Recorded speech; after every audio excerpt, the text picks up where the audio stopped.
Good morning, students. This is Gautam Singh, your faculty of English. Welcome to my channel English Essential. For more videos, like, share, and subscribe. आज का हमारा जो chapter है उसका title है Indigo. Indigo जो chapter है वो आरबीएससी और सीबीएसई दोनों में सेम है। आरबीएससी में ये 7th नंबर का चैप्टर है और अगर हम बात करें सीबीएसई की तो ये 5वें नंबर का चैप्टर है सीबीएसई की बुक में। दोनों के लिए सेम है, लेकिन आरबीएससी में और अच्छे डिस्क्रिप्टिव तरीके से दे रखा है। कुछ एक लाइन का डिफरेंस हो सकता है सीबीएसई और आरबीएससी की बुक में, बाकी सब कुछ एज इट इज एकदम लिटररी अक्षर वही चीज है। तो बहुत इजी है, दोनों ही टाइप के जो दोनों ही बोर्ड के स्टूडेंट्स हैं वो आसानी से इस चैप्टर को पढ़ देख और समझ सकते हैं। कहानी का जो हमारा टाइटल है वो है इंडिगो। इंडिगो यानी कि नील, जिसको एज ए व्हाइटनर, कपड़ों को सफेद करने के केमिकल के रूप में, एक नेचुरल प्रोडक्ट के रूप में यूज किया जाता है। लेकिन हमारी जो कहानी है वो किसी नील के ऊपर नहीं है, बल्कि नील से इंडियन हिस्ट्री का और अंग्रेजों के, ब्रिटिशर्स के कुछ ऐसे चैप्टर्स जो है वो हमारी हिस्ट्री में जुड़े हुए हैं कि वो कहानी इसके थ्रू हम समझते हैं। कहानी के जो राइटर है वो है लुइस फिशर। लुइस फिशर एक जर्नलिस्ट, एक राइटर, एक ऑथर है और गांधी जी का उन्होंने बहुत जबरदस्त इंटरव्यू लिया है और ये चैप्टर उसी पर बेस्ड है। यानी जो चैप्टर है वो एक इंटरव्यू है जो लुइस फिशर ने गांधी जी का लिया। तो हम कहानी चैप्टर शुरू करते हैं।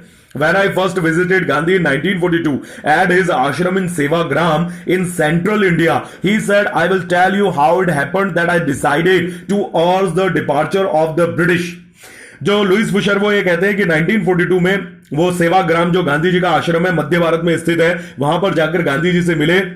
गांधी जी से जब उन्होंने इंटरव्यू लेना शुरू करा तो गांधी जी ने उन्हें बताना शुरू करा कि सबसे पहले लुइस फिशर ने पूछा कि आप ये बताइए कि अंग्रेजों को भारत से निकालने की आपकी जो लड़ाई है इसकी शुरुआत कैसे हुई। तो गांधी जी बताते हैं कि ठीक है, मैं आपको बताना शुरू करता हूं और इस कहानी की स्टार्टिंग बताऊंगा कि कब मैंने इस बात का निश्चय किया, कि कब मैंने इस बात का निश्चय करा कि मैं अंग्रेजों से और यानी कि निवेदन करूंगा कि वो भारत को छोड़कर चले जाएं। तो गांधी जी आगे कहानी सुनाते हुए कहते हैं, it was in 1917। Gandhi ji कहते हैं कि 1917 से पहले की बात है। He had gone to the December 1916 annual convention of the Indian National Congress party in Lucknow. Gandhi ji बताते हैं कि वो दिसंबर 1916 को राष्ट्रीय जो कांग्रेस थी उस कांग्रेस का एनुअल कन्वेंशन, एनुअल यानी कि वार्षिक और कन्वेंशन यानी कि अधिवेशन, जो कांग्रेस का, राष्ट्रीय कांग्रेस का वार्षिक अधिवेशन था वो 1916 में लखनऊ में आयोजित हुआ था और गांधी जी वहीं पर गए हुए थे। There were 2,301 delegates, वहां पर 2,301 डेलीगेट्स यानी कि प्रतिनिधि आए हुए थे, एंड मैनी विजिटर्स, और कई अन्य आगंतुक भी थे। ड्यूरिंग द प्रोसीडिंग्स, जब उसकी प्रोसीडिंग्स यानी कि सुनवाई शुरू की गई अधिवेशन की, गांधी रिकाउंटेड, गांधी जी ने याद करते हुए बताया, a peasant came to me looking like any other peasant in India, poor and emaciated, and said, I am Rajkumar Shukla. Gandhi ji कहते हैं कि जब कार्रवाई आगे चली रही थी तो गांधी जी याद करते हुए लुइस फिशर को बताते हैं कि इसी अधिवेशन के अंदर एक किसान जो था वो गांधी जी के पास में आया। जो गांधी जी बताते हैं कि मेरे पास में आया, जो किसान था वो भारत के अन्य किसानों जैसा ही दिखाई देता था, बहुत ही गरीब, बहुत ही दुर्बल शारीरिक रूप से। और उसने आगे गांधी जी को कहा कि गांधी जी, मेरा नाम राजकुमार शुक्ला है, आई एम फ्रॉम चंपारण। उसने कहा कि मैं चंपारण से हूं, and I want to you to come to my district, और मैं चाहता हूं कि आप मेरे जिले पर पधारे, जिले पर आए। Gandhi had never heard of place. अब गांधी जी क्योंकि जो अफ्रीका है, अफ्रीका से अपनी प्रैक्टिस, पहले उन्होंने लंदन में लॉ की पढ़ाई करी, कानून की, फिर उसके बाद में वो इंडिया आए, लेकिन यहां पे उन्हें पसंद नहीं आया तो वो साउथ अफ्रीका चले गए और वहां पे उन्होंने अपनी जो प्रैक्टिस है वो शुरू कर दी। लेकिन वहां पर अंग्रेजों से उनकी लड़ाई हुई, एक ट्रेन के डिब्बे में बैठने और रिजर्वेशन यानी चमड़े की कलर को लेकर, अपार्थाइड की वजह से। तो फिर वहां पर उन्होंने आंदोलन करा और अंग्रेजी सरकार से कुछ जो छूट है वो अफ्रीकन्स को दिला दी। फिर वो फाइनली इसी लड़ाई को लेकर इंडिया आए। तो गांधी जी कहते हैं कि उन्होंने जब चंपारण का नाम सुना तो उन्हें पता ही नहीं था कि चंपारण कौन सी जगह है। It was in the foothills of the towering Himalayas near the kingdom of Nepal. लेकिन अब गांधी जी लुइस फिशर को बताते हैं कि जब उन्हें पता चला कि चंपारण कहां है तो बताते हैं कि चंपारण जो बहुत शिखर, हिमालय की जो चोटियां हैं उसके पास में एक साम्राज्य है नेपाल, उस नेपाल के बॉर्डर से लगता हुआ भारत का एक जिला है under an ancient agreement the Champaran peasants were share cropper. बहुत ही प्राचीन समय से कुछ एग्रीमेंट्स अनुबंध किए गए थे। ये अनुबंध हालांकि बहुत एंशियंट यानी कि प्राचीन थे, लेकिन इन प्राचीन अनुबंधों के आधार पर ही चंपारण के जितने भी पीजेंट्स यानी कि फार्मर्स यानी कि जो किसान थे वो शेयर क्रॉपर्स यानी कि बटाईदारी किसान थे। यानी वो जिस जमीन पर खेती करते थे वो जमीन उनकी नहीं होती थी, उस जमीन में जब खेती करके जो थोड़ा सा हिस्सा होता था वो उनको मजदूरी के तौर पर दिया जाता था। Rajkumar Shukla was one of them। और ये राजकुमार शुक्ला जो गांधी जी के पास लखनऊ के कांग्रेस अधिवेशन में आया है, ये इन्हीं बिहार के चंपारण के किसानों में से एक है। He was illiterate but resolute। हालांकि राजकुमार शुक्ला पूरी तरीके से निरक्षर था, लेकिन वो पूरा दृढ़ निश्चयी था, वो पक्का इरादा करके आया था। He had come to the Congress session to complain about the injustice of the landlord system in Bihar and somebody had probably said speak to Gandhi। अब गांधी जी के पास में राजकुमार शुक्ला क्यों आया और क्यों चाहता है कि वो चंपारण आए, तो गांधी जी यहां पर अपने इंटरव्यू में ये बात भी क्लियर कर देते हैं कि जो राजकुमार शुक्ला है वो गांधी जी के इस कांग्रेस के राष्ट्रीय अधिवेशन में गांधी जी के पास शिकायत करने आया है कि जो चंपारण है उसके अंदर बहुत ही अन्याय फैलाया जा रहा है, लैंडलॉर्ड सिस्टम। ये जो जमींदारी व्यवस्था है, इस जमींदारी व्यवस्था के द्वारा जो कि बिहार में फैली हुई है उसमें बड़ा ही अत्याचार किया जा रहा है बटाईदारी किसानों के ऊपर। और शायद गांधी जी कहते हैं कि किसी ने उसको सलाह भी दी होगी, हो सकता है कि किसी ने उसको सलाह भी दी होगी कि अगर तुम्हें बटाईदारी किसानी करने से और अंग्रेजों की जमींदारी प्रथा से इतना ही ऑब्जेक्शन है तो जाओ गांधी जी से शिकायत करो। Gandhi told Shukla he had an appointment in Kanpur. ये कानपुर है, ये तो क्योंकि लुइस फिशर अंग्रेज है, हमें ध्यान रखना वो एक अमेरिकन है, तो उसके प्रोनाउंसिएशन और स्पेलिंग समझने में इंडियन वर्ड्स की कोई थोड़ी सी डिफिकल्टीज हो सकती है। Appointment in Kanpur and was also committed to go to other parts of India. लेकिन गांधी जी ने शुक्ला को साफ मना कर दिया। उन्होंने कहा भाई मैं तुम्हारे साथ चंपारण नहीं चल सकता क्योंकि पहले मुझे कानपुर जाना और कानपुर के बाद मैंने पहले से ही कुछ अपने अपॉइंटमेंट्स फिक्स कर रखे हैं जो कि भारत के अन्य जिलों में है, तो मैं तुम्हारे साथ नहीं जा पाऊंगा। Shukla accompanied him everywhere. लेकिन जो राजकुमार शुक्ला है वो गांधी जी के साथ हर जगह संगत देता हुआ चलता रहा। Then Gandhi return to his ashram near Ahmedabad. लेकिन पूरे भारत में अपने काम को खत्म करने के बावजूद भी गांधी जी उसके साथ नहीं गए, बल्कि वो अहमदाबाद में अपने साबरमती आश्रम लौट आए। Shukla followed him to the ashram. लेकिन शुक्ला ने अभी भी पीछा नहीं छोड़ा। वो समझ गया कि गांधी जी नहीं चलना चाहते हैं, लेकिन फिर भी वो उनके पीछे पीछे उनके साबरमती आश्रम आया। For weeks he never left Gandhi side. और आश्रम में आने के कई सप्ताह तक वो गांधी जी के आगे पीछे डोलता रहा, घूमता रहा, लेकिन उसने गांधी जी का साथ नहीं छोड़ा, उनका साया नहीं छोड़ा। Fix a date he begged. जब भी गांधी जी से सामना होता वो याचना करके कहता कि गांधी जी कृपया करके सिर्फ एक तारीख मुझे दे दीजिए कि आप कब चल सकते हैं। Impressed by the sharecropper's tenacity and story Gandhi said I have to be in Calcutta on such and date.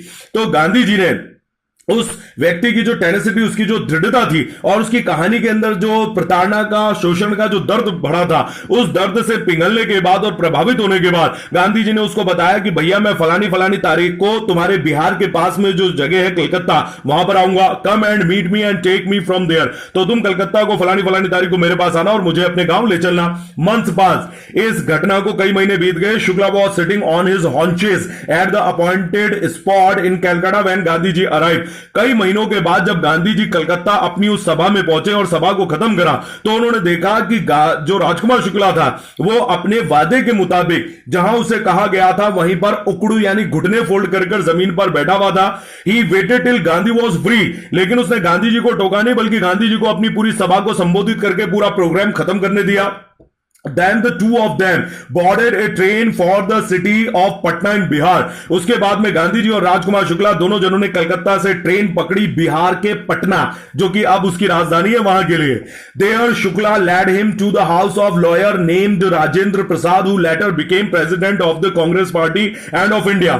उसके बाद में पटना उतरते ही सबसे पहले राजकुमार शुक्ला गांधी जी को लेके गया डॉक्टर राजेंद्र प्रसाद के घर में। डॉक्टर राजेंद्र प्रसाद कौन थे? उस समय बिहार के सबसे सुप्रसिद्ध वकील हुआ करते थे। लेकिन गांधी जी से मिलने के कई समय बाद में वो राष्ट्रीय कांग्रेस के प्रेसिडेंट बने, अध्यक्ष बने, और उसके बाद में वो भारत के प्रथम राष्ट्रपति भी बने। Rajendra Prasad was out of town. लेकिन जिस समय राजकुमार शुक्ला गांधी जी को लेकर वहां पहुंचा, जो राजकुमार शुक्ला है वो शहर के बाहर गए हुए थे। But the servants knew Shukla as a poor human. Human का मतलब भी वही होता है पीजेंट्स यानी कि farmer. Who pestered their master to help the indigo sharecroppers. लेकिन जो नौकर थे वो ऐसा नहीं है कि उन्होंने राजकुमार शुक्ला को भगा दिया। जो राजेंद्र प्रसाद के कर्मचारी थे, नौकर थे, वो राजकुमार शुक्ला को पहचानते थे गरीब किसान के रूप में, जो उनके मालिक यानी कि राजेंद्र प्रसाद की मदद करता था बटाईदारी नील की खेती को करने में। So they let him stay on the grounds with his companion Gandhi. यहां पर ग्राउंड्स नहीं होगा, यहां पर ग्राउंड होगा। ग्राउंड्स का मतलब होता है रीजन, कारण। ग्राउंड का मतलब होता है मैदान। तो जब वो राजकुमार शुक्ला को पहचानते थे तो उन्होंने कहा कि मालिक राजेंद्र प्रसाद तो अभी यहां पे नहीं है, हां लेकिन तुम यहां पर जो मैदान है, हमारा जो बगीचा है, वहां पर बैठकर अपने साथी गांधी के साथ तुम इंतजार कर सकते हो। Whom they took to be another peasant। उन नौकरों ने सोचा कि भाई इस राजकुमार शुक्ला क्योंकि एक किसान है तो इसके साथ जो आदमी आया गांधी, वो गांधी जी को नहीं पहचानते थे, तो उन्होंने कहा कि ये भी कोई किसान होगा, तो जाओ दोनों जने बगीचे में बैठ के इंतजार करो। But Gandhi was not permitted to draw water from the well lest some drops from his bucket polluted the entire source। लेकिन जब गांधी जी ने पीने और अपने हाथ मुंह धोने के लिए राजेंद्र प्रसाद के घर में बने कुएं से पानी लेना चाहा तो नौकरों ने बुरी तरीके से उन्हें फटकार दिया और डांट दिया और यह कह के रोक दिया कि उनके छूने से बाल्टी का जो एक बूंद का पानी है वो पूरे कुएं को भ्रष्ट कर सकता है, दूषित कर सकता है। How did they know that he was not an untouchable. Writer Louis Fischer comment करते हुए कहता है कि अरे इन बेचारों नौकरों को पता भी कैसे होता कि राजकुमार शुक्ला को तो वो अछूत कह सकते हैं, लेकिन उन्हें यह पता ही नहीं था कि गांधी जी अछूत नहीं है। इनफैक्ट अगर हम सच्चाई की बात करें तो इंग्लिश का वर्ड जो है अनटचेबल, वो भारत के छुआछूत वाला जो वर्ड है वो उससे सिमिलर नहीं बैठता है, एग्जैक्ट नहीं बैठता है। हाँ ये है कि थोड़ा उसके आसपास का नियरेस्ट वर्ड है, क्योंकि इंग्लिश की डिक्शनरी में ऐसा कोई वर्ड ही नहीं है कि किसी को जाति के आधार पर छूने से रोक दिया जाए। अनटचेबल का मतलब होता है ऐसी चीज जिस तक हमारी पहुंच नहीं हो, जिस तक हम पहुंच नहीं पाए। लेकिन यहां पर हमें इसका जो मीनिंग है वो छुआछूत वाले से लगाना होगा, क्योंकि इंग्लिश डिक्शनरी में उसके लिए कोई ऐसा एग्जैक्ट वर्ड नहीं है। तो उन्होंने गांधी जी को भी पानी नहीं लेने दिया एक अछूत समझकर। Gandhi decided to go first to Muzaffarpur which was en route to Champaran to obtain more complete information about the conditions than Rajkumar Shukla was capable of imparting. अब गांधी जी है उन्होंने डिसाइड करा, क्योंकि राजकुमार शुक्ला ने पता कर लिया कि जो डॉक्टर राजेंद्र प्रसाद है वो अपने घर में नहीं थे, शहर से बाहर गए हुए थे, तो गांधी जी ने डिसाइड करा कि वो पटना से सबसे पहले जाएंगे मुजफ्फरपुर। मुजफ्फरपुर है वो एन रूट यानी कि रास्ते में ही पड़ता है चंपारण के। जो राजकुमार शुक्ला है वो गांधी जी को चंपारण ले जाना चाहता है, लेकिन हाल फिलहाल पटना है, तो पटना में राजेंद्र प्रसाद मिले नहीं, तो गांधी जी ने डिसाइड करा वो डायरेक्ट चंपारण न जाके बल्कि चंपारण के रास्ते में जो मुजफ्फरपुर जगह पड़ती है वो वहां पर जाएंगे। लेकिन क्यों जाएंगे? क्योंकि वो प्राप्त करना चाहते थे पूरी की पूरी कंप्लीट जानकारी जो कि राजकुमार शुक्ला उनको बता रहा था किसानों के बारे में। लेकिन राजकुमार शुक्ला कैपेबल नहीं था, वो पूरी जानकारी गांधी जी को नहीं दे पा रहा था कि किस प्रकार के मुकदमेबाजी हो रही है और किस प्रकार के कोर्ट में न्याय किया जा रहा है। He accordingly sent a telegram to the professor J.B. Kripalani of the arts college in Muzaffarpur. लेकिन पटना से रवाना होने से पहले जो गांधी जी हैं उन्होंने मुजफ्फरपुर में कोई प्रोफेसर J.B. कृपलानी नाम के व्यक्ति रहते थे, उनको एक तार भेजा। तार टेलीग्राम यानी कि बहुत फास्टेस्ट वाली जो एक मेल सर्विस हुआ करती थी, जो अब बंद हो चुकी है, तो गांधी जी ने उनको भेज दिया। अब गांधी जी ने इनको क्यों भेजा? whom he had seen at Tagore's Shanti Niketan school. असल में J.B. कृपलानी से गांधी जी की जो मुलाकात है वो रविंद्रनाथ टैगोर का जो बंगाल में कलकत्ता में शांति निकेतन जो कि अब एक यूनिवर्सिटी है बहुत बड़ी, तो उस आश्रम में गांधी जी की मुलाकात J.B. कृपलानी से हुई थी। और गांधी जी जानते थे कि J.B. कृपलानी जो है जो कि मुजफ्फरपुर के एक सरकारी महाविद्यालय में कॉलेज में आर्ट्स के एक प्रोफेसर है। तो इस तरीके से गांधी जी की जान पहचान टैगोर के शांति निकेतन आश्रम में हुई थी, तो इसलिए गांधी जी ने उन्हें तार भेजा। The train arrived at midnight 15th of April 1917 और 15 अप्रैल 1917 की आधी रात को गांधी जी पटना से ट्रेन में सवार होकर मुजफ्फरपुर पहुंचे। J.B. Kripalani was waiting at the station with a large body of students. जैसे ही स्टेशन पर पहुंचे तो आधी रात का समय होने के बावजूद जो प्रोफेसर J.B. कृपलानी थे वो अपने असंख्य विद्यार्थियों को, कई सौ विद्यार्थियों के साथ में गांधी जी का स्वागत करने के लिए स्टेशन पर मौजूद थे। Gandhi stayed there for 2 days in the home of professor Malkani, a teacher in a government school. Gandhi ji वहां पर मुजफ्फरपुर पूरे 2 दिन रुके, और 2 दिन रुके वो एक और दूसरे प्रोफेसर थे मलकानी, जो कॉलेज के नहीं, महाविद्यालय के नहीं, बल्कि एक सरकारी विद्यालय के टीचर थे। It was an extraordinary thing in those days, Gandhi ji commented. अपने इंटरव्यू के बीच में अपनी इस कहानी को रोककर गांधी जी लुइस फिशर को कमेंट करते हुए कहते हैं कि यह बहुत ही आश्चर्यजनक बात थी। क्या आश्चर्यजनक बात थी? गांधी जी का इन 2 सरकारी कर्मचारियों के द्वारा स्वागत किया जाना। लेकिन क्यों? For a government professor to harbour a man like me in smaller localities, the Indians were afraid to show sympathy for advocates of home rule. Home rule एक टर्म होती है, उस टर्म में यह होता है कि जो किसी देश के मूल नागरिक हैं वो ही अपने देश का शासन चलाना चाहते हैं तो उसी को कहते हैं होम रूल। अगर उसी देश के लोग उसी देश के शासन को चलाते हैं तो होम रूल कहलाएगा, लेकिन फॉरेन रूल ये हो जाएगा जब कोई देश कब्जा कर ले और वहां की सरकारों को चलाने लगे। तो गांधी जी कमेंट करते हुए कहते हैं लुईस फिशर को कि बड़ी आश्चर्यजनक की बात थी कि ये दो कर्मचारी जेबी कृपलानी और प्रोफेसर मलकानी, दो अंग्रेजी सरकार के कर्मचारी होते हुए भी एक मुझ जैसे आदमी को एक छोटी सी बस्ती में एक छोटे से जिले में रहते हुए, क्योंकि सब लोग पहचान जाते हैं बड़ी जल्दी छोटी जगह में समस्या है, जल्दी शिकायतें हो जाती हैं सरकार से, तो गांधी जी कहते हैं कि बड़ी ताज्जुब की बात है कि ये दो सरकारी कर्मचारी मेरे जैसा आदमी जो कि होम रूल यानी कि अपने नागरिकों द्वारा शासन करने की पद्धति पर यकीन रखता है और उसकी एडवोकेसी करता है, उसकी तरफदारी करता है, ऐसे आदमी से ये लोग सिंपैथी दिखा रहे थे, दया दिखा रहे थे। तो ये बहुत बड़ी बात है कि सरकारी कर्मचारी भी होते हुए वो गांधी जी को अपने घर रख रहे थे। The news of Gandhi's advent and of some nature of his mission spread quickly through Muzaffarpur and to Champaran. अब गांधी जी की ये जो एडवेंट यानी कि जो आगमन था मुजफ्फरपुर में, और आगमन का जो कारण था, उनका जो मिशन अभियान था, इसका जो कारण था बड़ी तेजी से मुजफ्फरपुर और उनके पहुंचने से पहले चंपारण में भी फैल गया। Share croppers from Champaran began arriving on foot and by convenience to see their champion। जैसे चंपारण के किसानों को यह पता लगा कि भैया उनकी लड़ाई लड़ने के लिए कोई वहां पर नायक आया है, तो ये लोग अपनी गाड़ियों पर सवार होकर और पैदल ही पैदल चंपारण से सारे के सारे मुजफ्फरपुर पहुंचने लगे। Muzaffarpur lawyers called on Gandhi to brief him. अब जो मुजफ्फरपुर के प्रोफेसर कृपलानी और मलकानी थे, उन्होंने मुजफ्फरपुर के वकीलों को बुलाया कि भाई आप लोग गांधी जी के सामने आए और गांधी जी को सूचना दें किस प्रकार के केस चल रहे हैं। They frequently represented peasant groups in court, क्योंकि गांधी जी इन वकीलों को इसलिए मिलना चाहते थे क्योंकि यही वो वकील है जो इन किसानों की जमींदारी व्यवस्था को लेकर जो शिकायतें हैं उनको न्यायालय में प्रस्तुत करते हैं। They told him about their cases and reported the size of their fee. लेकिन इन वकीलों ने सिर्फ यह नहीं बताया कि किस प्रकृति के केस मुकदमे दायर हो रहे हैं, बल्कि उन्होंने यह भी बताया कि वो कितनी बड़ी जो फीस है वो इन गरीब किसानों से वसूलते हैं। गांधी चिडेड यानी डांटा, फटकारा। गांधी जी ने फटकारा तो lawyers for collecting big fee from the sharecroppers. Gandhi ji ने सबसे पहली बात तो इन वकीलों को फटकारा उस बड़ी फीस के लिए, उस बड़ी रकम के लिए जो इन गरीब वो बटाईदारी किसानों से लिया करते थे। He said I have come to the conclusion that we should stop going to law courts. फिर गांधी जी ने पहले तो उनको फटकारा और दूसरी बात उन्होंने डिसाइड करी। गांधी जी कहते हैं कि मैं एक कंक्लूजन में एक निर्णय पर पहुंचा हूं कि सबसे पहले हमें अंग्रेजों के बनाए गए न्यायालयों में जाना बंद करना होगा। क्यों? Taking such cases to the courts does little good, क्योंकि गांधी जी ने कहा कि अंग्रेजों के खिलाफ केस लेकर अंग्रेजों के ही न्यायालय में अंग्रेज जज के सामने जाना यह किसान का कुछ भी भला नहीं करता है। Where the peasants are so crushed and fear stricken law courts are useless. Gandhi ji ने कहा कि जब किसान बुरी तरीके से क्रश्ड यानी कि दमित है, उनका दमन हो रहा है, फियर स्ट्रिकन अंग्रेजों के भय से खौफ जदा है, भय से जकड़े हुए हैं, तो गांधी जी ने कहा कि ऐसे न्यायालय व्यर्थ है, बेकार है। The real relief for them is to be free from fear. Gandhi ji ने कहा कि सबसे पहले किसानों को उन अंग्रेजों के जो अत्याचार है उस अत्याचारों और अंग्रेजों के डर से मुक्ति दिलानी होगी। कोर्ट जाके कोई फायदा नहीं होने वाला है।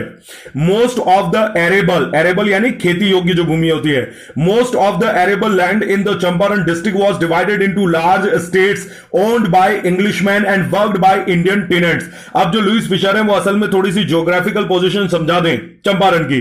वो ये बताते हैं कि चंपारण जो जिला है उसमें ज्यादातर जो खेती लायक जितनी भी भूमि है उन सबको बड़ी बड़ी जागीरों में बांट रखा है, बड़े बड़े खेतों में बांट रखा है। इन खेतों के मालिक हैं अंग्रेज, इंग्लिशमैन, और इन पे काम करने वाले मजदूर कौन है? इंडियन टेनेंट्स यानी कि भारतीय बटाईदारी किराए के किसान। यानी कहने के लिए तो किसान है लेकिन ना तो उनकी भूमि होती है और ना ही फसल उनकी होती है। The chief commercial crop was Indigo. अब ये वो जमाना हुआ करता था कि जब किसान कॉमर्शियल क्रॉप वाणिज्यिक फसलें नहीं उगाते थे बल्कि घरेलू फसलें उगाते थे जिनको उगा के किसान खुद भी खा सकता था, कंज्यूम कर सकता था। लेकिन जो प्रमुख वाणिज्यिक यहां पर फसल हुआ करती थी वो थी इंडिगो यानी नील की खेती। The landlords compelled on tenants to plant 3/20 और 15% of their holdings with indigo। अब यहां पर जो अंग्रेज जमींदार थे वो कंपेल्ड यानी कि दबाव डालते थे, जबरदस्ती करते थे इन बटाईदारी किसानों के ऊपर, अपने किराएदारों के ऊपर, कि वो अपनी फसल के 20वें का 3% या फिर 20वें का 3% यानी कि 15% कि जो उनकी जमीन है उसके ऊपर उन्हें केवल नील की फसल उगानी होगी।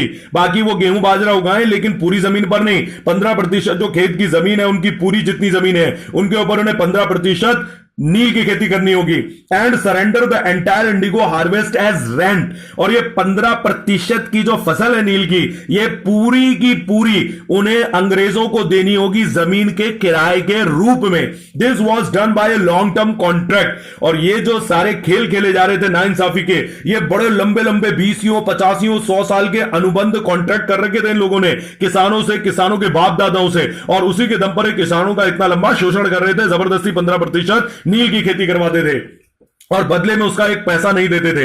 Presently the landlords learned that Germany had developed A synthetic Indigo. अब ये वर्ल्ड वॉर सेकंड के जस्ट पहले की बात है, और वर्ल्ड वॉर सेकंड से जस्ट पहले की बात है कि वर्ल्ड वॉर की घमासान तैयारियां चल रही थी, और उसी तैयारी के चक्कर में जर्मनी जो था वो धड़ाधड़ एक्सपेरिमेंट और धड़ाधड़ इन्वेंशन कर रहा था। तो उसी इन्वेंशन के बीच में यह था कि जो केमिकल से बनने वाला व्हाइटनर है, जो आजकल हम नील वगैरह यूज करते हैं, सब केमिकल से बनता है, फूलों से नहीं बनता, नेचुरल नहीं है। तो अब उनको ये पता चला इन अंग्रेज जमींदारों को कि जो जर्मन्स हैं उन्होंने वो केमिकल से बनने वाला नील तैयार कर लिया। अब जब केमिकल से बनने वाला नील तैयार हो गया है तो कौन इस खेती को करेगा, कौन उसके फूलों को प्रोसेस करेगा और कौन नील बनाएगा? जाहिर सी बात है केमिकल वाला सस्ता और बहुत ईजी है। They thereupon obtained agreements from the sharecroppers to pay them compensation for being released from the 15% of agreement। अब जब अंग्रेजों को पता चला कि खेतों के अंदर जो नील की फसल खड़ी है 15%, वो सब खराब होने वाली है, अंतरराष्ट्रीय बाजार में उसको कोई नहीं खरीद पाएगा, कोई नहीं बेच पाएगा और ना ही कोई खरीदेगा, तो इसी बात पर उन्होंने ये अनुबंध करे इन किसानों के साथ। एक और अनुबंध करा, उन्होंने ये कहा कि तुम हमें कंपनसेशन यानी कि मुआवजा दो। किस बात का मुआवजा? इस बात का मुआवजा कि ये जो 15% की खेती नील की जो तुम्हारे खेतों में खड़ी है, ये सारी की सारी खेती तुम रख सकते हो, लेकिन इस 15% के बदले में हमें पैसा दे दो नकद। अब अंग्रेजों ने ये चाल इसलिए चली क्योंकि उनको पता है कि किसान अनपढ़ गंवार है, उनको नहीं पता कि अंतरराष्ट्रीय जो घटनाएं हैं वो क्या होती है। जो केमिकल से बनने वाला इंडिगो है सिंथेटिक, यानी कि जो मानव निर्मित इंडिगो है वो क्या चीज है। और ने कहा जब तक इनको पता चलेगा जब तक तो ये नील की फसल हमसे खरीद चुके होंगे। The sharecropping agreement was irksome to the peasants। अब ये जो एग्रीमेंट, ये जो अनुबंध करे थे इस 15% की नील की खेती से फ्री करने के लिए, ये बड़े ही irksome यानी असहनीय थे किसानों के लिए, क्योंकि उनके पास कहां से पैसे आएंगे। उन्होंने आज से पहले तो कभी तुमने उनको नील बेचने नहीं दिया, हमें तो पूरा हड़प लेते थे, और आज कह रहे हो कि नील रख लो और पैसा दे दो। तो क्या हुआ? And many signed willingly. लेकिन कुछ किसान जो थे जिनके पास पैसा था उन्होंने फटाफट अंग्रेजों को पैसा दे दिया। उन्होंने सोचा बढ़िया बात है, अंतरराष्ट्रीय बाजार में हम नील बेचेंगे और हमें ढेर पैसा मिलेगा, तो उन्होंने ज्यादा से ज्यादा आगे बढ़कर अपनी इच्छा से अंग्रेजों को पैसा दे दिया और एग्रीमेंट साइन कर दिए। दोज हु रेजिस्टेड, लेकिन कुछ किसान थे जिन्होंने विरोध करा कि नहीं भैया हमें तुम्हारी नील की खेती नहीं चाहिए। एंगेज्ड लॉयर्स, तो उन गरीब किसानों ने क्या करा, वकीलों के पास गए और उनको अपनी कहानी सुनाई कि अंग्रेज जमींदार हमारे ऊपर अनुबंध डालने के लिए दबाव डाल रहे हैं और कह रहे हैं नील की फसल रख लो और हमें पैसे दे दो। द लैंडलॉर्ड्स हायर्ड ठग्स, लेकिन जो लैंडलॉर्ड थे उन्होंने जो धूर्त मक्कार लोग होते हैं उनको रखा कि ताकि वो इन किसानों को फंसाएं, बहलाएं, फुसलाएं और उनसे वो एग्रीमेंट साइन करवा लें। Meanwhile, इसी बीच the information about synthetic indigo reached the illiterate peasants who had signed and they wanted their money back। लेकिन एक बहुत बड़ा ब्लंडर, एक बहुत बड़ी दुर्घटना हो गई। दुर्घटना अंग्रेजों के लिए हुई, अंग्रेज जमींदारों के लिए दुर्घटना हुई कि ये जो सिंथेटिक इंडिगो था, मानव निर्मित जो नील था, इसके बनने की खबर इन अनपढ़ किसानों के बीच चंपारण में पहुंच गई। और जब ये बात उन किसानों को पता चली, अनपढ़ किसानों को बिहार के, जो साइन कर चुके थे एग्रीमेंट में, वो अब इसके बारे में खिलाफ हो गए। उन्होंने कहा कि भैया एग्रीमेंट फाड़ के फेंको और हमारे पैसे वापस कर दो। At this point Gandhi arrived in Champaran, और यही वो दुर्घटना है जो गांधी जी को चंपारण खींच के ले आई है। He began by trying to get the facts। तो गांधी जी थे, जब उनको इन सारे इंसिडेंट के बारे में पता चला तो उन्होंने सबसे पहले जो फैक्ट्स थे, जो तथ्य थे, उनको इकट्ठा करना शुरू कर दिया। First he visited the secretary of the British landlords association. तो इसी छानबीन के लिए और तथ्य जुटाने के लिए कि यानी किसानों की शिकायतें सही है कि नहीं है, गांधी जी सबसे पहले जो ब्रिटिश जमींदारों का एसोसिएशन संगठन बना हुआ था उसके सचिव के पास गए। The secretary told him that they could give no information to an outsider। लेकिन उस अंग्रेज जो संगठन था अंग्रेज जमींदारों का, उसका जो सचिव था, उसने गांधी जी को कोई भी जानकारी देने से कह के मना कर दिया कि जो बाहर के, बिहार के बाहर के लोग हैं, हम उस आदमी को कोई जानकारी नहीं देंगे। Gandhi ji answered that he was no outsider. Gandhi ji ने विरोध करते हुए कहा कि मैं कोई बाहर का नहीं हूं, मैं इसी देश का एक नागरिक हूं। लेकिन उस सचिव ने उनकी कोई बात नहीं सुनी।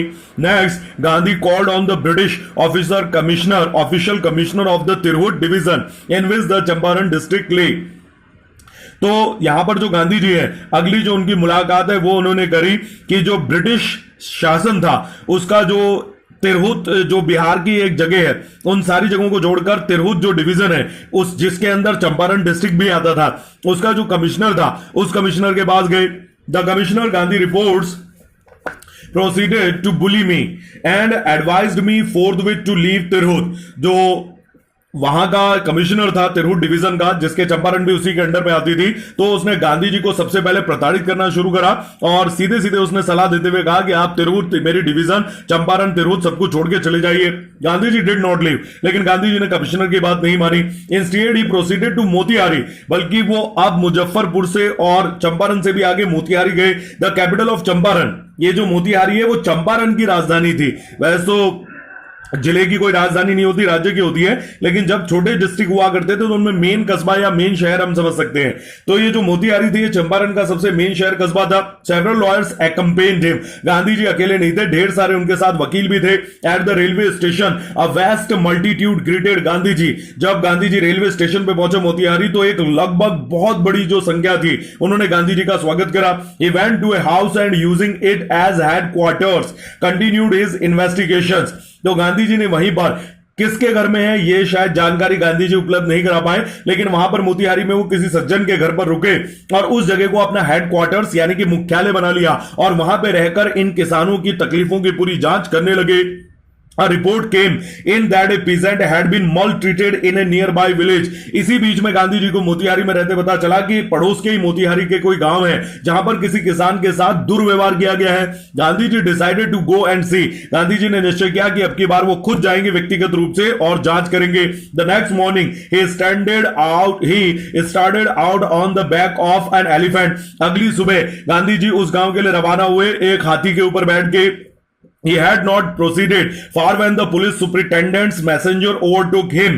लेकिन इससे पहले अभी कुछ ज्यादा दूर वो निकले ही नहीं थे हाथी के ऊपर सवार होके कि जो वहां का पुलिस अधीक्षक था उसका संदेश वहां गांधी जी के पास पहुंचा और गांधी जी की सवारी को रोक लिया and ordered him to return to town in his carriage. और गांधी जी को आदेश दिया कि वो अपनी सवारी समेत, हाथी समेत वापिस जिस जगह मोतिहारी से आए हैं वापिस अपने घर पर चले जाएं। गांधी जी कंपाइल्ड, गांधी जी ने उसकी बात मानी। The messenger drove Gandhi ji home where he served him with an official notice to quit Champaran immediately.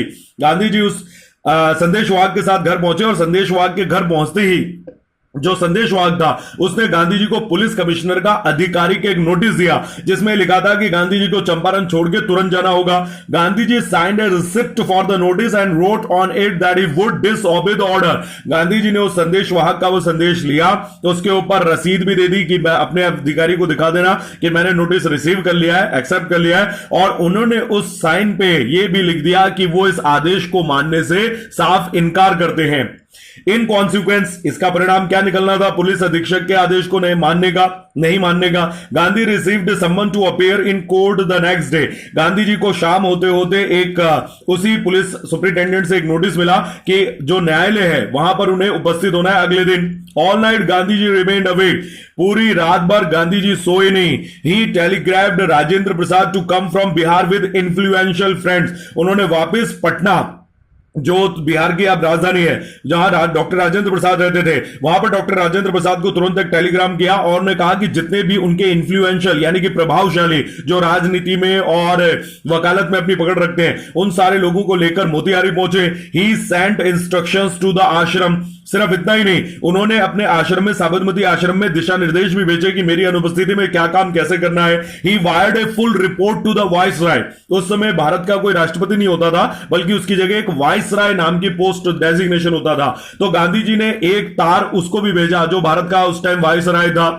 Morning found the town of Motihari black with peasants. लेकिन अगले दिन जब सुबह हुई, जब गांधी जी को कोर्ट हाजिर होना था, तो बड़ा अद्भुत नजारा था कि मोतिहारी का जो जिला था छोटा सा, वो पूरी तरीके से मोतिहारी का शहर जो किसान थे उनसे भरा पड़ा था। They did not know Gandhi ji is record in the South Africa. हालांकि यह बात क्लियर है कि गांधी जी साउथ अफ्रीका में अंग्रेजों के साथ क्या करके आए हैं, ये इन किसानों को बिल्कुल भी खबर नहीं थी कि वो वहां काले और रंग भेद की नीति के खिलाफ लड़के आए हैं। They had merely heard that A Mahatma farmer who wanted to help them was in trouble with the authorities. इन किसानों को केवल इतनी सी बात पता लगी कि कोई साधु महात्मा है जो इन किसानों की मदद करने के लिए मोतिहारी चंपारण आए थे, और जो प्रशासन है वो प्रशासन उन महात्मा से उलझ गया. Their spontaneous demonstration in thousands around the courthouse was the beginning of their liberation from fear of the British. यहां पर जो लुइस फिशर है वो अपना एक पर्सनल रिमार्क के कमेंट करते हुए कहते हैं कि यह जो तत्कालिक विरोध प्रदर्शन था जो किसानों ने प्रशासन के खिलाफ पहली बार किया, ये उनका जो प्रदर्शन था ये उनकी आजादी का पहला एक स्तंभ था, ये उनकी आजादी का पहला लक्षण था जिसमें उन्होंने साफ जाहिर कर दिया कि वो अंग्रेज प्रशासन से, ब्रिटिश प्रशासन से डरते नहीं है बल्कि उनके सामने खड़े भी हो सकते हैं. The official felt powerless without गांधीजी's cooperation. अब सीधी सी बात है, जो पुलिस बाहर कोर्ट रूम के अदालत के बाहर खड़ी थी उन्होंने भाप लिया कि अगर गांधी जी का एक इशारा मिले तो हजारों की संख्या की जो भीड़ है वो उनको मार डाल सकती है और पूरे कोर्ट को तहस नहस कर सकती है. तो वो समझ गए कि गांधी जी ने अगर सहयोग नहीं करा तो वो कुछ भी गांधी जी की सहायता के बिना नहीं कर सकते. He helped them regulate the crowd. लेकिन गांधी जी ने उनकी पूरी मदद करी उस भीड़ को नियंत्रित करने में. He was polite and friendly. केवल इतना ही नहीं, गांधी जी अंग्रेज पुलिस वाले और अधिकारियों के साथ में पूरे विनम्र भी थे और दोस्ताना व्यवहार कर रहे थे. He was giving them concrete proof that their might here too dreaded and unquestioned could be challenged by Indians. और गांधी जी ने अदालत में पहुंचकर बड़ी शालीनता विनम्रता के साथ में उन अंग्रेज जज को और सरकार को ये साक्ष्य भी उपलब्ध कराए कि वो सरकार या वो ताकत जिसको अंग्रेज अपना समझते हैं और ये समझते हैं कि हमारी ताकत को इस दुनिया में कहीं भी चैलेंज नहीं किया जा सकता. गांधी जी कहते हैं कि हम हिंदुस्तानी तुम्हारी उस सत्ता को चैलेंज कर सकते हैं और उसके ऊपर सवाल उठा सकते हैं. The government was baffled. इन साक्ष्यों को देखने के बाद जो सरकार थी वो बुरी तरीके से भौचक्की बैफल्ड रह गई. द प्रोसिक्यूटर रिक्वेस्टेड द जज टू पोस्टपोन द ट्रायल. जो सरकारी वकील था, अभियोजक, जो सरकारी प्रोसिक्यूटर अभियोजक वकील था, उसने जज को, अंग्रेज जज को यह कहा कि इस जो ये केस चल रहा है इसको पोस्टपोन यानी कि टाल दिया जाए, यानी कि ट्रायल को कहते हैं सुनवाई. तो उसने कहा, वकील ने, सरकारी अभियोजक वकील ने, कि जो ये मुकदमा है इसको आगे के लिए टाल दिया जाए, इसकी सुनवाई अभी न की जाए. Apparently the authorities wished to consult their superiors. उसने ये कहा कि ये जो सरकारी प्रशासन है मोतिहारी का, ये तत्काल ये चाहता है कि उनके जो बड़े अधिकारी हैं उनसे सलाह मशवरा कर लिया जाए और तब आगे बात बढ़ाई जाए. Gandhi ji protested against the delay. Gandhi ji ने पूरा विरोध करा कि अगर आपने ही मुझे सम्मन देके कोर्ट में बुलाया है तो फिर देरी किस बात की है. जब आपने अपने अधिकारियों से कोई कंसल्ट नहीं करा तो फिर आपने मेरे को सम्मन ही क्यों भेजा. He read a statement pleading guilty. Gandhi ji ने एक अपना निवेदन पढ़ते हुए कहा कि हां मैं मानता हूं कि मैं कसूरवार हूं, हां मैंने नोटिस के ऊपर साइन करे और चंपारण छोड़ने से मना कर दिया, लेकिन अब जब मुझ पे मुकदमा चलाया गया है तो उसकी सुनवाई की जाए, उसकी देरी क्यों इस बात की होनी चाहिए. He was involved, he told the court in a conflict of duties. जज के सामने खड़े होकर गांधी ने स्पष्ट रूप से कहा कि कर्तव्यों को लेकर मेरा जो द्वंद्व था उस द्वंद्व के चलते मैं प्रशासन के आगे खड़ा हुआ. On the one hand, not to set a bad example as a lawbreaker. लेकिन गांधी जी ने कहा कि मैंने अपने इस कर्तव्य की पूर्ति में यह बात का ध्यान रखा है कि मेरे एक हाथ में तो कर्तव्य था अपने आप को एक ऐसा व्यक्ति साबित करना जो कानून की पालना करता है, ना कि कानून को तोड़ने की पालना करता है. ऑन द अदर हैंड, लेकिन इस कानून की पालना करने के अलावा गांधी जी के तो दूसरा हाथ था, to render the humanitarian and national service of which he had come. दूसरी तरफ थी मानवता और राष्ट्र की सेवा, जो उनका मुख्य कारण था, जिसको प्रदान करने के लिए, जिसको समर्पित करने के लिए गांधी जी यहां पर आए हैं. तो गांधी जी कहते हैं कि मेरे कर्तव्यों का द्वंद्व था कि एक तरफ तो मेरे हाथ में एक ऐसी चीज थी कि मैं पूरे भारत के सामने, अपने देश के लोगों के सामने अपने आप को कोई कानून तोड़ने वाला साबित नहीं करना चाहता था, लेकिन दूसरी तरफ मेरी जो सेवा थी वो मेरे देश और मानवता के प्रति थी. He disregarded the order to leave. और गांधी जी कहते हैं इसी द्वंद्व के चलते मैंने मानवता, अपनी राष्ट्र की सेवा को सर्वोपरि रखा और मैंने सुप्रिंटेंडेंट, पुलिस सुप्रिंटेंडेंट ने जो आदेश भेजे थे उसको मानने से मना कर दिया. Not for want of respect for lawful authority. लेकिन गांधी जी ने कहा कि मैंने सुप्रिंटेंडेंट के ऑर्डर सिर्फ इसलिए नहीं माने कि मैं आपके शासन की जो कानून है उसके तोड़ना चाहता हूं, उसका अपमान करना चाहता हूं, but in obedience to higher law of our being. बल्कि गांधी जी ने कहा कि मैंने सुप्रिंटेंडेंट के आदेश की अवहेलना इसलिए करी क्योंकि जो मेरी सबसे बड़ी आज्ञाकारिता बनती है वो कानून से भी बड़ी जो चीज होती है उसके लिए है. और वो क्या है? द वॉइस ऑफ कॉन्साइंस, अपनी अंतरात्मा की आवाज. कॉन्साइंस का मतलब होता है अंतरात्मा. तो गांधी जी कहते हैं कि कानून से बड़ी होती है अंतरात्मा की आवाज, और मैंने उस अंतरात्मा की आवाज सुनी. He asked the penalty due. Gandhi ji ने कहा कि आप मुझे बताइए कि मुझे ऊपर क्या दंड है और आप क्या जुर्माना लगाना चाहते हैं. The magistrate announced that he would pronounce the sentence after a 2-hour recess and asked Gandhiji to furnish bail for those 120 minutes. अब मजिस्ट्रेट जो था उसका दिमाग खराब हो गया बात सुनके कि आदमी तो खुद अपना जुर्म मान रहा है और जुर्म के बारे में भी इसने बता दिया कि ये कर्तव्यों का द्वंद्व था और ये भी बता दिया गांधी जी ने कि वो कानून तोड़ने के इच्छुक नहीं थे लेकिन मानवता की सेवा करने के लिए उन्हें कानून भी तोड़ना पड़ा। अब जो जज था मैजिस्ट्रेट था उसने कहा कि वो इस केस का जो फैसला है वो 2 घंटे बाद में सुनाएंगे लेकिन इस 2 घंटे के लिए गांधी जी को जेल में बंद कर दिया जाएगा अन्यथा वो 120 मिनट के लिए एक बेल अपनी जमानत दें जो भी 200-500 रुपए की है और वो मुक्त रह सकते हैं 2 घंटे के लिए। गांधी जी रिफ्यूज, गांधी जी ने मना कर दिया मैं कोई जमानत नहीं भरूंगा, किस केस के लिए मेरे को गिरफ्तार कर लोगे। द जज रिलीज्ड हिम विदाउट बेल। तो जब मजिस्ट्रेट ने सोचा कि ये बात भी उसकी गलती थी तो वो समझ गया कि उसके पास कोई धारा तो है नहीं गांधी जी के ऊपर लगाने के लिए, तो उसने गांधी जी को कहा कि ठीक है 2 घंटे के लिए वो पूरी तरीके से आजाद है और 2 घंटे बाद जो जज है वो इस केस के ऊपर अपना फैसला सुना देगा। When the court reconvened, जब कोर्ट दोबारा से पुनः चालू हुआ, the judge said he would not deliver the judgment for several days. जज ने कह दिया कि 2 घंटे क्या वो कई दिनों तक इस केस पे फैसला नहीं दे पाएगा। Meanwhile he allowed Gandhi to remain at liberty. लेकिन उसने बड़ी बात ये कह दी कि गांधी जी पूरी तरीके से स्वतंत्र हैं जब तक कि मजिस्ट्रेट किसी निर्णय पर नहीं पहुंचता।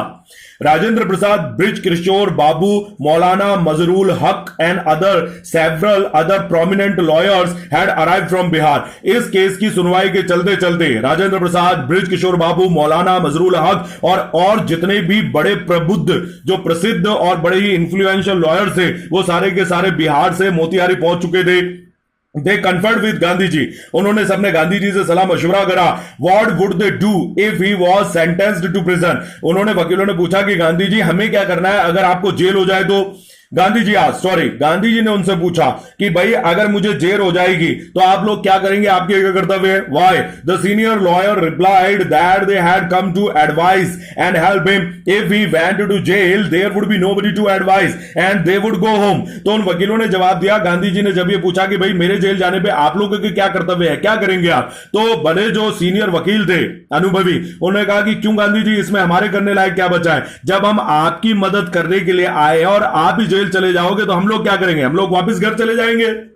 What about the injustice to the sharecroppers? Gandhi ji demanded, Gandhi ji ने उनसे अधिकार पूर्वक पूछा कि क्यों मेरे जेल जाते ही तुम लोग क्यों चले जाओगे, इन किसानों का क्या होगा, इन किसानों के साथ जो अत्याचार हो रहा है उस अत्याचार का क्या होगा। The lawyers withdrew to consult, Gandhi ji के जो वकील थे उन्होंने साफ साफ मना कर दिया कि हम उन शेयर जो क्रॉपर्स हैं जो बटाईदार किसान हैं उनकी कोई मदद नहीं कर सकते अगर आप जेल चले गए तो। Rajendra Prasad has recorded the upshot of their consultations. They thought among us themselves that Gandhiji was totally a stranger and yet he was prepared to go to prison for the sake of peasants if they, on the other hand, being not only residents of the adjoining districts but also those who claimed to have served these peasants should go home. It would be shameful desertion. अब जो राजेंद्र प्रसाद थे वो इन सारे वकीलों का हंगामा अच्छी तरीके से सुन रहे थे लेकिन जो राजेंद्र प्रसाद है उन्होंने भाप लिया कि ये वकील जो अपने आप को बिहार का बिहारी कहते हैं, जो ये कहते हैं कि हम किसानों के लिए अदालतों में लड़ते हैं और अपने आप को लोकल नागरिक कहते हैं, इन लोगों को शर्म आनी चाहिए। अगर गांधी जी वो व्यक्ति जो बिहार का नहीं है, बिहार के बाहर से आया लेकिन फिर भी यहां के किसानों की हक की लड़ाई के लिए जेल जाने के लिए तैयार है, तो अगर इस माहौल में सारे के सारे वकील घर चले जाएंगे तो इनके लिए बड़ी शर्मिंदगी की बात होगी। They accordingly went back to Gandhi ji and told him they were ready to follow him into jail. तो यह बात राजेंद्र प्रसाद की सुनने के बाद वकीलों को वाकई में शर्म महसूस हुई और वो गांधी जी के पास वापस लौटे और उन्होंने कहा कि अगर आपको अंग्रेज जेल में डाल देंगे तो हम भी जेल जाने के लिए तैयार हैं। The battle of Champaran is won, he exclaim. Gandhi ji interview के बीच में लुइस फिशर को रिमार्क करते हुए कहते हैं कि ठीक उसी वक्त जब वकीलों ने आके मुझे बात कही तो समझ लो चंपारण की जंग जो थी वो जीत ली गई थी। Then he took a piece of paper and divided the group into pairs and put down the order in which each pair was to court arrest. अब गांधी जी ने एक कागज और कलम लिया, जो वकीलों का बड़ा ग्रुप था उसके छोटे छोटे दलों में बांट दिया और उन दलों को बता दिया कि पहले अगर गिरफ्तारियां होती हैं तो पहले मैं जाऊंगा, उसके बाद ये ग्रुप जाएगा, उसके बाद ये दल जाएगा, लेकिन एक एक करके सबको विरोध करने के लिए बाहर रहना जरूरी है। Several days later, Gandhiji received a written communication from the magistrate informing him that the lieutenant governor of the province had ordered the case to be dropped. लेकिन कुछ दिनों बाद गांधी जी की गिरफ्तारी इस कदर टल गई कि उनको एक लिखित संदेश मिला उसी जज के द्वारा जहां पर केस चल रहा था। उसने कहा कि जो लिeutenant गवर्नर है, गवर्नर का जो जूनियर है, उसने ये डिसाइड करा है कि जो अदालत में केस डाला गया था वो उस केस को वापस ले रहे हैं। Civil disobedience had triumphed the first time in modern India. Writer Louis Fischer कहते हैं कि सिविल डिसओबीडियंस यानी कि नागरिक अवज्ञा आंदोलन, जिसमें जो नागरिक होते हैं वो सरकार के आदेशों को मानने से मना कर देते हैं, तो लुइस फिशर कहते हैं कि यही भारत का पहला मौका था, पूरे आधुनिक जो भारत है, जो आधुनिक भारत जन्म लेने वाला है, उस आधुनिक भारत के इतिहास का यह पहला मौका था जब नागरिक अवज्ञा आंदोलन की यह सबसे बड़ी और पहली जीत थी। यानी नागरिकों ने सरकार की अवहेलना करी, उनके आज्ञा को मानने से मना कर दिया और बदले में सरकार ने उनकी मांगों को मान लिया। किस तरीके से कि जो फर्जी केस, झूठा केस गांधी जी के खिलाफ दायर किया गया था वो लेफ्टिनेंट गवर्नर ने वापस ले लिया। Gandhi had the lawyers not Gandhi and the lawyers now proceeded to conduct a far-flung inquiry into the grievances of the farmers. अब तो गांधी जी जो वकील थे उनको और थोड़ा सा आश्रय मिल गया कानून का, तो गांधी जी और उन वकीलों ने डिसाइड कर लिया कि वो एक लंबी जांच करेंगे जो किसान है उनके ग्रीवेंसेस यानी उनकी शिकायतों की, बहुत गहराई तक और अच्छे से उसकी पड़ताल करेंगे। Depositions by about 10,000 peasants were written down. कम से कम 10,000 जो किसान थे उनके जो विवाद थे उनको नोट कर लिया गया। And notes made on other evidence, और अन्य जो सबूत थे, साक्ष्य थे, उनके भी टिप्पणी लिखी गई। डॉक्यूमेंट्स वर कलेक्टेड, वो सारे दस्तावेज भी इकट्ठे किए गए। The whole area throbbed with the activity of the investigators and the vehement protest of the landlords. अब जो पूरा आसपास का मोतिहारी चंपारण का इलाका था वो गांधी जी के इन जासूसी जो जांच करता थे उनसे पूरा इलाका जो था वो थरथराने लगा, और जगह जगह जो अंग्रेज जमींदार थे वो इन सारे लोगों का क्या करने लगे, विरोध करने लगे। यानी गांधी जी के जो जांच करता थे इनका बुरी तरीके से विरोध करने लगे। In June, Gandhiji was summoned by Sir Edward Gate, the Lieutenant Governor. अब पहली जो जून की तारीख थी, जून का महीना था, उसमें गांधी जी को जो लेफ्टिनेंट गवर्नर था जिसने केस वापस ले लिया था, जिसका नाम था सर एडवर्ड गेट, उसने गांधी जी को अपने दफ्तर बुलाया। Before he went he met leading associates and again laid detailed plans for civil disobedience if he should not return. लेकिन गांधी जी ने लेफ्टिनेंट गवर्नर से कोई भी मीटिंग करने से पहले फिर अपने उन सारे लोगों को बुलाया और उनके साथ एक मीटिंग करी और उनको बताया कि अगर मुझे गिरफ्तार कर लिया जाता है, मुझे जिले से बाहर कर दिया जाता है, तो किस तरीके से बाकी दल के लोगों को नागरिक अवज्ञा आंदोलन को बनाए रखना है। Gandhi had 4 protected interviews with the lieutenant governor, who, as a result, appointed an official commission of inquiry into the indigo sharecropper situation. Gandhi ji की लेफ्टिनेंट गवर्नर के साथ यानी सर एडवर्ड गेट के साथ कुल 4 मुलाकातें हुई जो पूरी तरीके से प्रोटेक्टेड थी। तो ये 4 मुलाकातें इनसे हुई।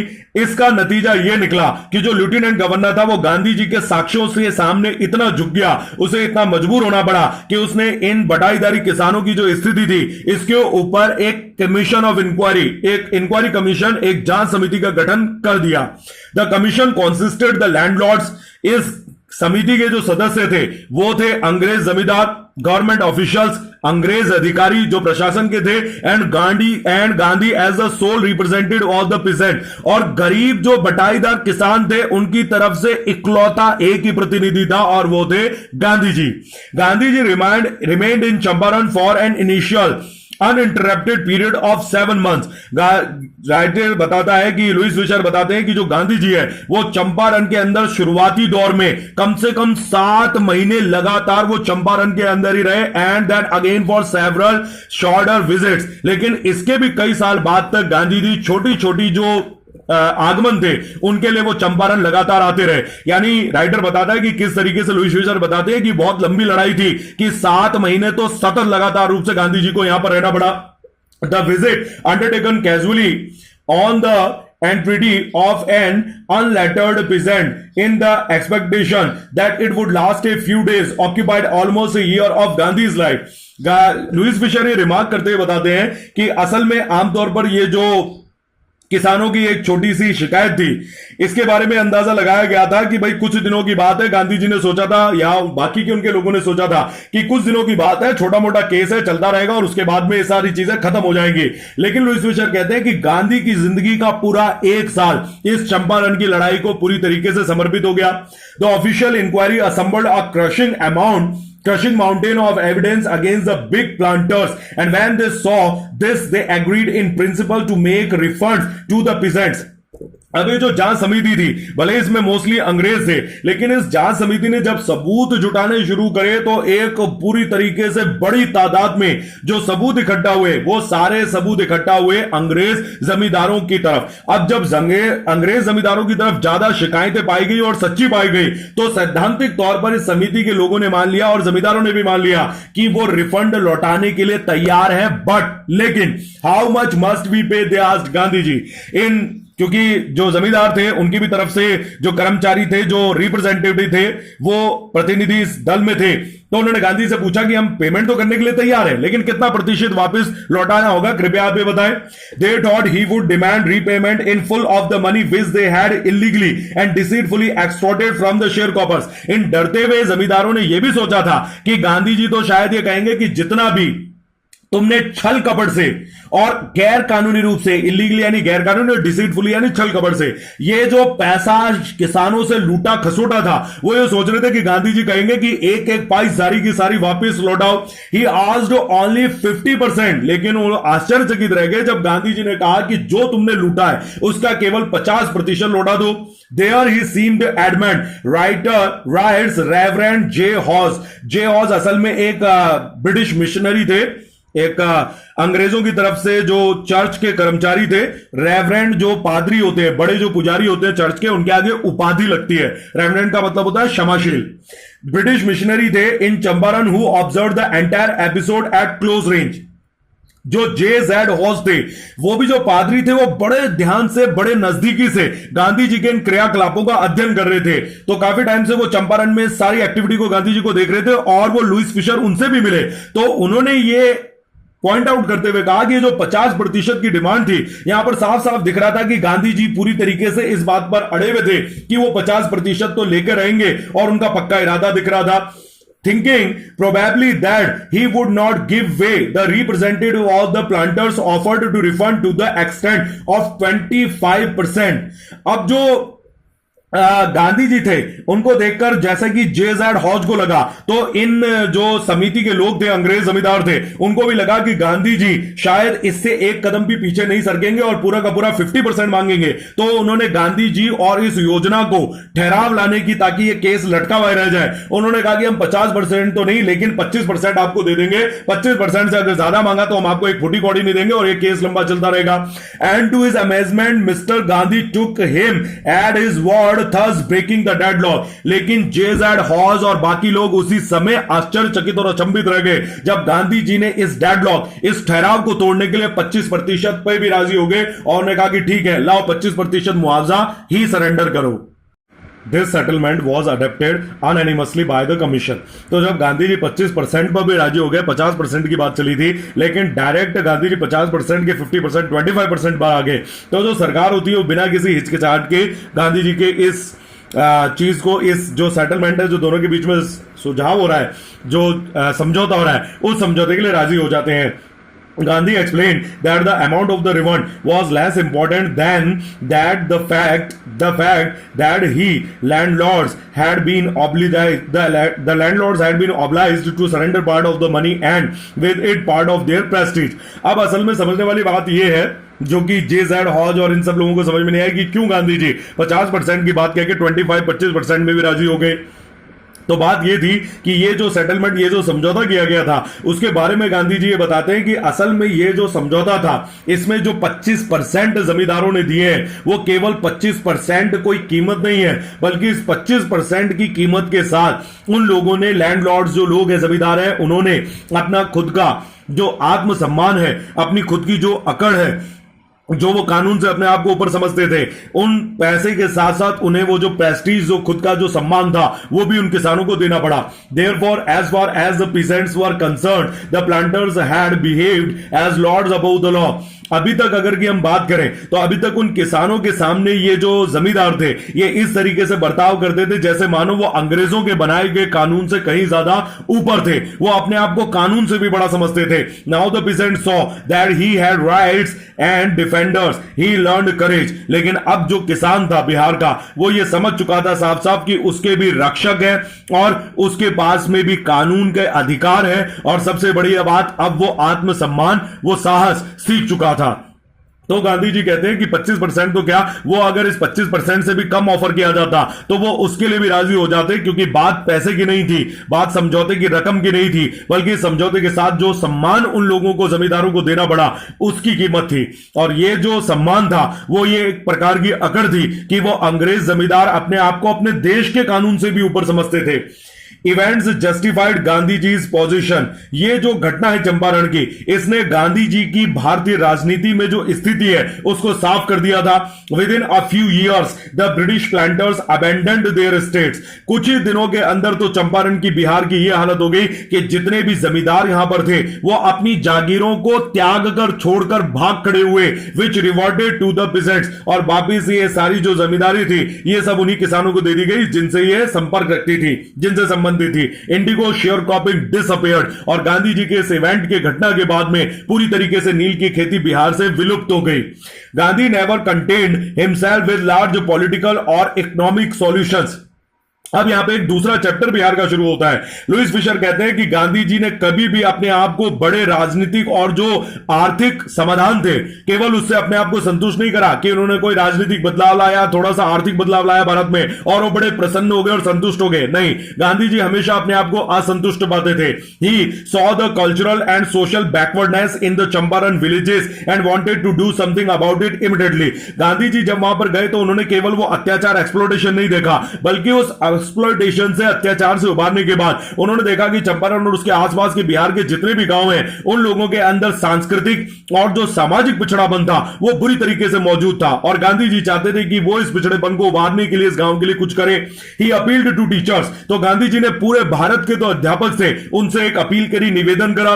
Madhav Desai and Narhari Parikh, two young men who had just joined Gandhi ji as disciples and their wives volunteered for the work. तो गांधी जी के दो शिष्य थे, माधव देसाई और नरहरि पारेख। जब उनको गांधी जी की इस अपील के बारे में पता चला तो वो अपनी पत्नियों के साथ में गांधी जी के इस आंदोलन में स्वयं सेवक के रूप पर अपनी सेवा देने के लिए आ गए।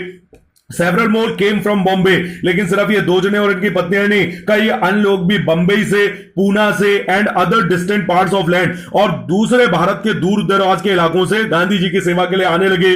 Devdas, Gandhi ji youngest son, arrived from the ashram and so did Mrs Gandhi. जो देवदास है गांधी जी का सबसे छोटा बेटा, वो भी अहमदाबाद के साबरमती आश्रम से आया, और उनके साथ साथ गांधी जी की पत्नी देवदास की मां कस्तूरबा गांधी भी आई।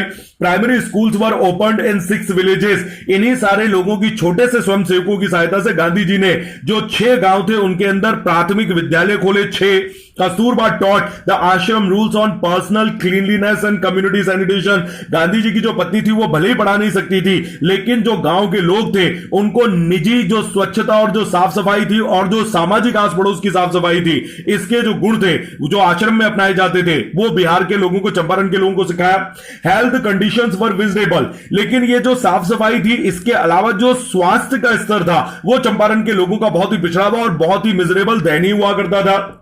Gandhi got a doctor to volunteer his service for 6 months। Gandhi ji के पास स्वयं सेवक के रूप में एक डॉक्टर भी आए, जिन्होंने कहा कि 6 महीने के लिए वो गांधी जी की सेवा करने के लिए तैयार हैं। 3 मेडिसिन वर अवेलेबल इस डॉक्टर के पास में, और गांधी जी के पास में केवल 3 प्रकार की दवाइयां थी, कैस्टर ऑयल, अरंडी का तेल, कुनैन की दवा एंड सल्फर ऑइंटमेंट और गंधक का मलहम। Anybody who showed a coated tongue was given a dose of castor oil. ये उस समय की बात है जब जो टूथपेस्ट और टूथब्रश है उसका रियली इन्वेंशन हुआ था, और भारत के लोग तो जानते ही नहीं थे क्या चीज थे, और बहुत सारे लोग ब्रश नहीं करते थे। तो जिन लोगों की जीभ पूरी तरीके से गंदगी से भरी होती थी उनको कैस्टर ऑयल, अरंडी का तेल दिया जाता था। Anybody with malaria fever received quinine plus castor oil. जिस आदमी में मलेरिया के बुखार के लक्षण होते थे और गंदी जीभ होती थी, उसको कुनैन की दवा दी जाती थी और उसके साथ अरंडी का तेल दिया जाता था। Anybody with skin eruptions received ointment plus castor oil. और अगर किसी को चर्म रोग की बीमारी होती तो उसको गंधक का मलहम दिया जाता और साथ साथ उसे अरंडी का तेल पीने के लिए दिया जाता। Gandhi notice the filthy state of women's cloth. अब गांधी जी की अगली जो नजर गई वो चंपारण की जो औरतें हुआ करती थी बिहार की, उनके गंदे कपड़ों पर गई। He asked Kasturba to talk to them about it. तो गांधी जी खुद तो उन महिलाओं से, गांव की पिछड़ी महिलाएं, वो डायरेक्ट किसी पुरुष से बात नहीं करेंगे, तो गांधी जी ने अपनी पत्नी कस्तूरबा गांधी को कहा कि वो इन महिलाओं से बात करे उनके गंदे कपड़ों के बारे में, कि वो अपने गंदे कपड़े धोती क्यों नहीं है। One woman took Kasturba into her hut and said, "Look, there is no box or cupboard here for clothes. The sari I am wearing is the only one I have." तो जब गांधी जी की पत्नी ने उन औरतों को यह समझाने की कोशिश करी कि उनके कपड़े बहुत ही गंदे हैं, उन्हें अपनी साड़ियां धोकर साफ सुथरी करके पहननी चाहिए, तो एक जो औरत थी वो कस्तूरबा गांधी को अपनी झोपड़ी में ले गई और उन्होंने कहा कि देखिए, ना तो हमारे घर में, हमारी झोपड़ी में कोई संदूक या बक्सा है और ना ही हमारे यहां कोई अलमारी या फिर आला है कपड़े रखने के लिए, क्योंकि उस महिला ने कहा कि जो साड़ी मैंने पहनी है वो मेरी इकलौती साड़ी है, इस साड़ी को बदलने के लिए, धोने के लिए मेरे पास दूसरी साड़ी नहीं है। तो इस फ्रेज से लुईस फिशर और गांधी जी ने हाईलाइट कर दिया कि कितनी चरम किस्म की जो गरीबी है वो उस समय भारत के गांव में हुआ करती थी। During his long stay in Champaran, Gandhi kept a long distance watch और आश्रम। लेकिन इसका मतलब यह नहीं है कि अगर लगभग पूरा 1 साल या 6 महीने लगातार गांधी जी ने चंपारण में बिताए तो उन्होंने अपने आश्रम को लापरवाही से छोड़ दिया। यहां इतनी दूरी से भी गांधी जी अपने आश्रम की हर एक गतिविधि पर नजर रखते थे। He sent regular instructions by mail and asked for financial accounts। वो यहां से लगातार चिट्ठियां लिखते थे और आश्रम के खर्चों की पूरी जानकारी रखते थे। Once he wrote to the residents that it was time to fill in the old latrine trenches and dig new ones, otherwise the old ones would begin to smell bad। एक बार तो गांधी जी ने पत्राचार के द्वारा अपने आश्रम के जो नागरिक है उनको ये लिखा कि जो लैट्रिन के गड्ढे खोदे गए थे, ट्रेंचेस, उन पुराने गड्ढों को अब भरने का समय आ गया है, क्योंकि वो पूरी तरीके से भर चुके होंगे और वो बदबू मारने लगेंगे, तो नए गड्ढे खोदने की जरूरत है। तो इतनी छोटी छोटी चीज थी जिसकी गांधी जी पूरी अपनी आश्रम पर नजर रखते थे। The Champaran episode was a turning point in Gandhi's life. जो लुईस फिशर है वो यहां पर रिमार्क करते हुए, टिप्पणी करते हुए कहते हैं कि ये जो चंपारण की घटना थी जिसमें अंग्रेजों को पछाड़ दिया गया था गांधी जी के द्वारा, किसानों के आत्मसम्मान साहस के द्वारा और नागरिक अवज्ञा के आंदोलन के द्वारा, यह गांधी जी के जीवन का एक टर्निंग पॉइंट था। यहां पर गांधी जी के जीवन को एक नया मोड़ मिला। What I did he explained was a very ordinary thing. Gandhi ji Louis Fischer को समझाते कि असल में मैंने चंपारण में जो इतना बड़ी घटनाक्रम हुआ, उस घटना में मैंने जो करा वो बड़ी साधारण चीज थी। I declared that the British could not order me about in my own country. Gandhi ji कहते हैं मैंने केवल अंग्रेजों को यही तो कहा कि आप मेरे ही देश में मेरे ऊपर ऑर्डर नहीं चला सकते हो कि मुझे कहां जाना है और कहां नहीं जाना है। But Champaran did not begin as an act of defiance. लेकिन राइटर यहां पर रिमार्क करते हुए कहते हैं कि जो चंपारण है वो केवल एक चुनौती के काम के रूप में उसका अभ्युदय नहीं हुआ था। जो चंपारण की घटना है वो केवल एक चुनौती के रूप में उभर के नहीं आई थी। It grew out of an attempt to elevate the distress of large number of poor peasants. असल में जो चंपारण की चुनौती थी, ये असल में चुनौती हजारों जो संख्या में, ढेर सारे नंबर में संख्या में जो गरीब किसान थे, उन गरीब किसानों का जो डिस्ट्रेस था, जो पीड़ा थी, उस पीड़ा को उबारने के लिए किया गया जो प्रयास था, ये चंपारण की घटना उसी का परिणाम थी। चंपारण की घटना, किसान डायरेक्ट अंग्रेजों को चुनौती नहीं दे सकते थे, वो उनसे बहुत डरते थे, लेकिन ये जो उनको प्रताड़ित किया गया, उनके अंदर जो पीड़ा भर दी गई, ये उस पीड़ा से उबारने के लिए किया गया जो प्रयास था, उसके नतीजे के रूप में चंपारण की घटना हमारे सामने आती है। This was the typical Gandhi pattern. Louis Fischer कहते हैं कि गांधी जी का एक जटिल पैटर्न है, ये जिस तरीके से वो काम करते हैं। His politics were intertwined with the practical day to day problems of the millions. Writer Louis Fischer कहते हैं कि गांधी जी का राजनीति करने का एक तरीका है। उनकी राजनीति करने का तरीका यह है कि उनके जितने भी राजनीतिक क्रियाकलाप होते हैं उसमें रोजमर्रा की हजारों असंख्य संख्या में गरीबों की, दमितों की, दलितों की जो दुख पीड़ाएं होती हैं, वो उनकी राजनीति उनसे जकड़ी हुई होती है। यानी उनकी राजनीति में हमेशा लोगों की रोजमर्रा की समस्याएं और उनकी तकलीफें बुनी हुई होती हैं, आजकल की तरह नहीं। His was not a loyalty to abstractions, it was a loyalty to living human beings। Writer Louis Fischer कहते हैं कि गांधी जी की जो समर्पण है, गांधी जी का समर्पण किसी बड़े लोगों या बड़े बड़े राजनीतिक या आर्थिक सुधारों की बजाय उनकी जो वफादारी है, उनकी जो दृढ़ता है, उनका जो संकल्प है, वो जीवित इंसानों और जो मनुष्य हैं उनकी दुख और पीड़ाओं की तरफ ज्यादा दिखाई देता है। In everything Gandhi did moreover he tried to mould a new free Indian who could stand on his own feet and thus make India free. Writer Louis Fischer यहां पर रिमार्क करते हुए कहते हैं कि कुल मिलाकर गांधी जी ने जो कुछ भी किया उसमें सबसे ज्यादा बढ़कर उन्होंने काम करा कि हर एक अपने इस क्रियाकलाप में उन्होंने प्रयास करा कि वो एक स्वतंत्र भारतीय का निर्माण करें, एक ऐसे भारतीय का निर्माण करें जो अपनी आजादी के लिए अपने दम पर खड़ा हो सके, और इसी प्रकार गांधी जी अपने भारत को मुक्त करा पाए। Early in the Champaran action, Charles Freer Andrews, the English pacifist who had become a devoted follower of the Mahatma, came to bid Gandhi farewell before going on a tour of duty to the Fiji Island. इसी घटनाक्रम से जुड़ी हुई एक घटना है जब गांधी जी चंपारण में अंग्रेजों से जस्ट आए थे और उनका झगड़ा अंग्रेजों से चल ही रहा था। तो लुइस फिशर इस घटना का जिक्र करते हुए कहते हैं कि इस चंपारण की जो घटना है इसमें एक और घटना जुड़ी हुई है जो मैं आपको सुनाता हूं। चार्ल्स फ्रीयर एंड्रयूज कर एक अंग्रेज पैसिफिस्ट शांतिवादी हुआ करता था जो ब्रिटिशर ही था, लेकिन ये जो ब्रिटिशर था ये पक्के कट्टर तरीके से गांधी जी का शिष्य बन चुका था अहिंसा को लेकर। ये जो था, क्योंकि ये पैसिफिस्ट एक शांतिवादी था, तो इस शांतिवादी का संकल्प था कि हर जगह जाता था जहां जहां ब्रिटिश शासन चलता था और वहां पे ब्रिटिश शासन के अत्याचारों के खिलाफ खड़ा होता था और शांतिवाद कायम करने की कोशिश करता था। लेकिन काफी लंबे समय तक इंडिया में रहने के बाद इसकी जो संस्था थी उसने चार्ल्स फ्रीयर को फिजी आइलैंड जो कि जापान में है वहां पर भेजा शांतिवाद स्थापित करने के लिए। तो इससे पहले कि वो वहां पर जापान जाए फिजी आइलैंड, वो गांधी जी के पास गांधी जी को अलविदा कहने के लिए आया। Gandhi's loyal friends thought it would be a good idea for Andrews to stay in Champaran and help them. जैसे ही एक अंग्रेज को, जब वो जो चंपारण के वकील थे, उन्होंने जैसे ही ये देखा कि गांधी जी का शिष्य एक अंग्रेज एक ब्रिटिशर है, वो बड़े खुश हुए। उन्होंने कहा अंग्रेजों के खिलाफ लड़ाई में अगर हमारी तरफ एक गोरा एक अंग्रेज होगा तो हमारे लिए बड़ी फायदेमंद बात हो सकती है। Andrews was willing if Gandhi agreed. Andrews को कोई एतराज नहीं था, लेकिन बशर्ते उसने कहा जब गांधी जी अगर इस चीज की सहमति दे तो मैं यहां रुकने के लिए और अपनी देश की सरकार से लड़ने के लिए तैयार हूं।